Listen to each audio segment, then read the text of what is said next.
What's up, YouTube world? It's your boy J Dub, the #1 comment on YouTube, and I'm back with another review. I'm doing Married at First Sight.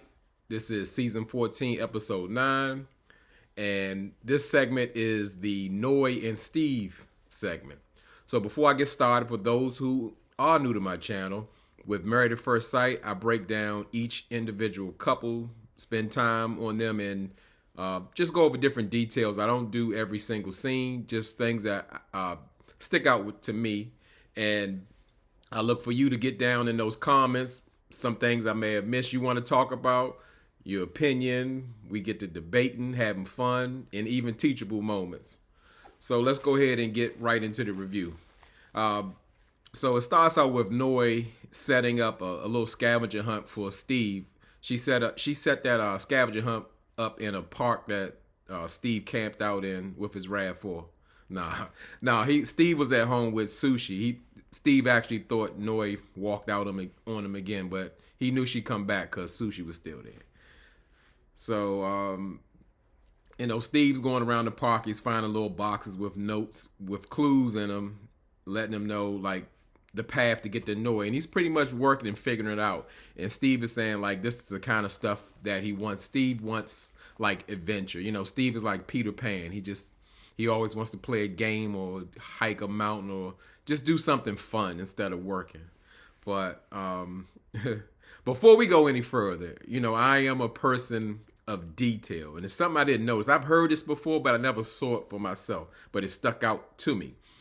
I was noticing when Noy and Steve were talking, I could see Steve had like a brownish gray tint on his teeth. And the only way I noticed that is looking at Noy's teeth. I'm like, And they always giving him little bird tight lip kisses, and Steve definitely need to keep his mouth closed on that one. But that's what it looks like when you don't have dental insurance, from your freelancer job. I know he has millions in the bank from what I was told, 401k, Bitcoin, and all that good stuff going on. But he still got the dent in the RAV4, and his teeth are gray.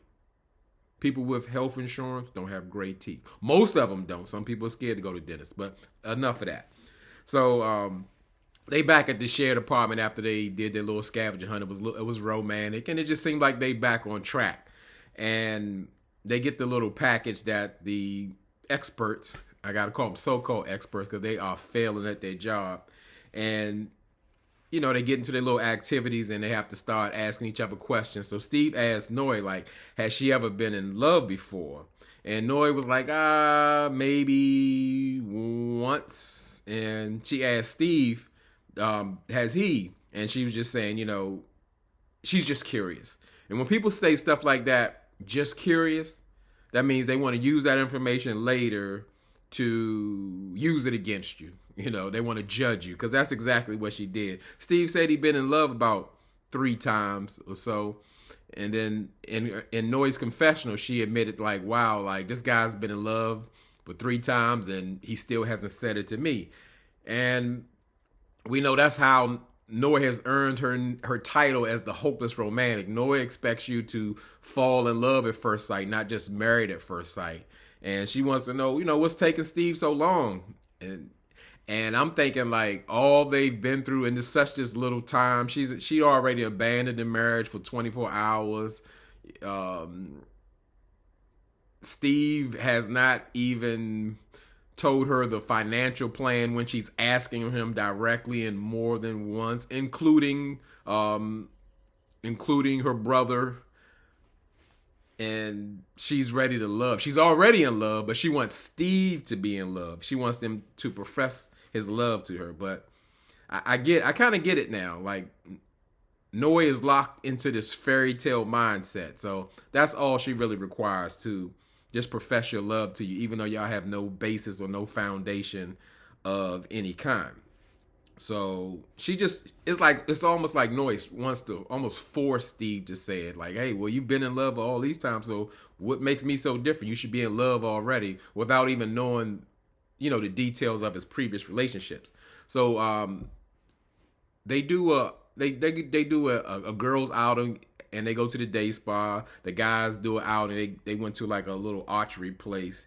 And Noi's saying, like, she's telling the other girls that, like, hey, this marriage thing is really getting real. You know, it's past the honeymoon and all that kind of stuff. So they kind of meshing lives. So it's just like more so a wake up call. And then Lindsay kind of interjects, as she always does. She pretty much says that she liked Noi's post. And I was thinking, she read the post like about Steve or whatever, you know, that sneak dissing post.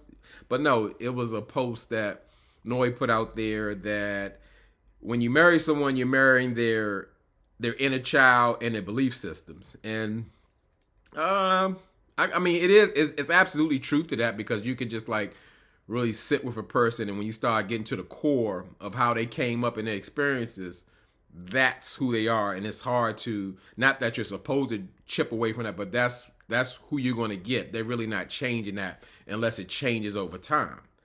And Lindsay pretty much really agree with that.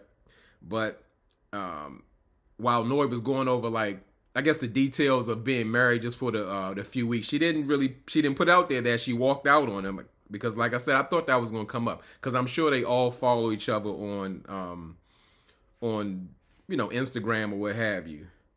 So Steve was talking to the guys, and he was pretty much saying that he had a communication breakdown, because that's what pretty much all the couples are having. And he was saying he didn't know why Noi ghosted him about a noodle situation, and he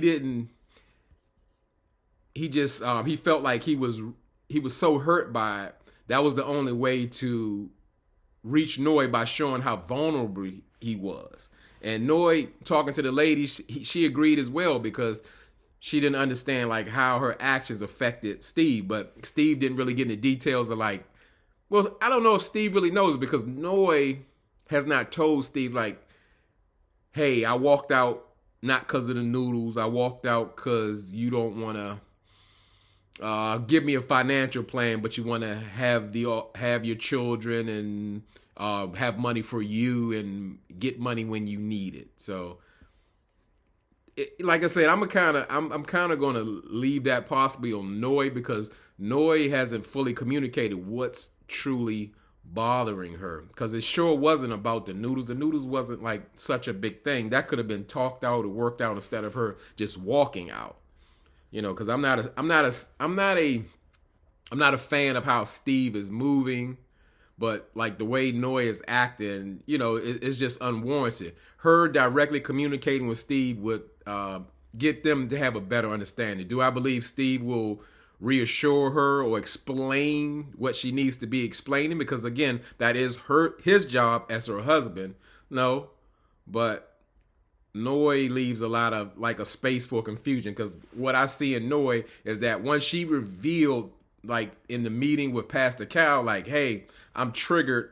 I used to live outside. That's why I don't want to camp outside. And I want to do any and everything to make sure myself and my future children never be in that position. I can't wing it. I need stability. I don't need to guess. I don't need to, you know, you to get money when you need it. I need to have the money, and I need to know where it's coming from, and I need to have it coming in consistently. Especially, like I said, when the kid thing comes in, who knows what happens with her health, or how she has to, what type of leave she has, or savings, or whatever the case may be. She wants to know pretty much that her husband will have her back. And there's nothing wrong with that. That is stability. And most women want that, and just not in the financial area, but they want to be stable, because that's where they're going to feel the most safest at. Steve is just like, again, Steve is all level-headedness, conversation-wise. He's so insightful, but when you start talking about, hey, so how are we going to do this money thing? You're like, we'll work it out. I mean, we can find a way. Like, what are you talking about? I don't even want to get into that. I'm frustrated for Noi, so she's in love right now, and that's what we're gonna leave it at. So, you know, they share their experiences with the girls and the guys, and they actually plan after that.